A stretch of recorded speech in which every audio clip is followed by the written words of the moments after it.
Hey guys, in today's video, we're going to talk about the next updates we're waiting on: iOS 18 Developer Beta 5 and Public Beta 3. Now, keep in mind that Apple is currently testing two different versions of iOS 18. They're testing iOS 18.0 and iOS 18.1.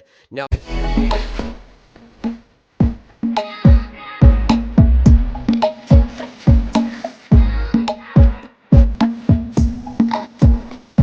today we're going to focus on 18.0, which is the beta that most users updated to with iOS 18. 18.1 is basically only available for iPhone 15 Pro and 15 Pro Max. So when it's the next update, what are some of the issues? In today's video, I wanted to talk about a few things you should know right before the next updates, a few bugs, a few issues in regards to battery and keyboard. So the first thing I want to talk about is a quick update on Apple's end. So if we go into the wallet application on our iPhone, so let's jump into the wallet application right here, and you go to add a new driver's license. Apple has added one more state. So the one more state that we have now available, the fifth state, is Ohio. So Apple has now added Ohio. So if you live in that state, you can now have your digital wallet ID, as you can see right there. So yeah, this has been one of those features that's been a very slow rollout. Apple basically announced this a few years back in 2021 at WWDC, but the feature obviously is something that Apple needs to work together with local state government agencies in order to get it up and running. So right now, only 5 states so far,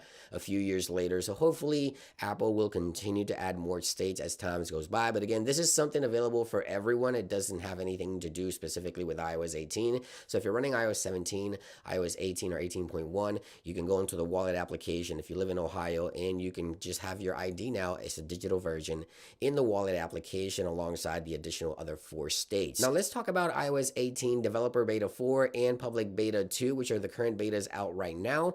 I wanted to talk about a few bugs and issues currently happen with these betas. Number one, for those of you who are currently having issues with RCS here in the US, you're not alone. RCS has been spotty here and there with iOS 18, and I have to say I've experienced issues with RCS in different carriers here in the studio. My best device right now in terms of support and stability for RCS is T-Mobile here in the studio, but RCS for other carriers like AT&T and Verizon here in the studio, I'm having issues with. Sometimes it sends messages as SMS and it switches back and forth. Okay, so just keep in mind that this is a feature that's slowly rolling out, and obviously Apple and your carrier have to work together in order to get this one working properly. But there's still some issues with RCS, so if you're having issues, you're not alone, again, in Beta 4 and Public Beta 2. Now, there's also, at least for me, some issues with the keyboard. I've had some keyboard lags, some keyboard issues. I'm not sure if you guys have encountered any keyboard lag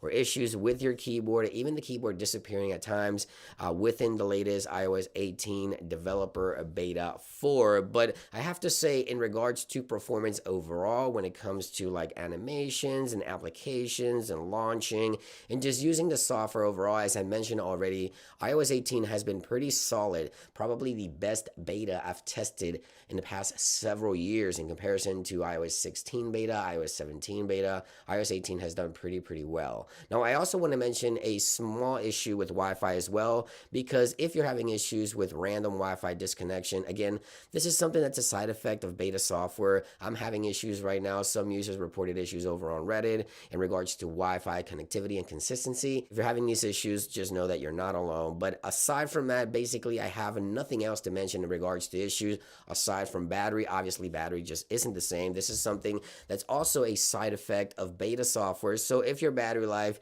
is not getting you through your entire day, this is part of beta testing, right? Because the battery life just isn't the best. I find myself charging in between. Like, I want to say I charge in the morning and then I have to charge again in the evenings in order to get through my entire day comfortably on iOS 18.1 beta and iOS 18.0 betas as well. So iOS 18.1 is not excluded. For those of you that don't know, 18.1 is now out, beta 1 that is, with Apple Intelligence. If you want to watch that video, I'll link it down below. But when can Apple, or when should Apple release the next beta for iOS 18.0, Developer Beta 5 and Public Beta 3? Well, if history is any indication, and I know I say that a lot, but this year has been kind of wild. Apple has released a lot of different days, different betas, but my best guess for iOS 18 Developer Beta 5 and Public Beta 3 are going to be this next upcoming week. So I usually want to go ahead and say that the next beta will be available this next upcoming week here, the week of the 5th of August. So if you are waiting for the next beta, the week of August right here, this is when we can expect iOS 18 Developer Beta 5 and Public Beta 3. Now, Apple will most likely not add any Apple Intelligent features in the form of beta testing for 18.0. I think they're going to leave that only for 18.1 moving forward, but I'm sure Apple will continue to add additional features and changes before the official release of iOS 18 mid to late September. And there you guys have it. I just wanted to share some details in regards to battery, performance, and everything else in between before the next updates. Thank you for watching. I hope you guys enjoyed it, and I'll see you guys on the next one. Peace.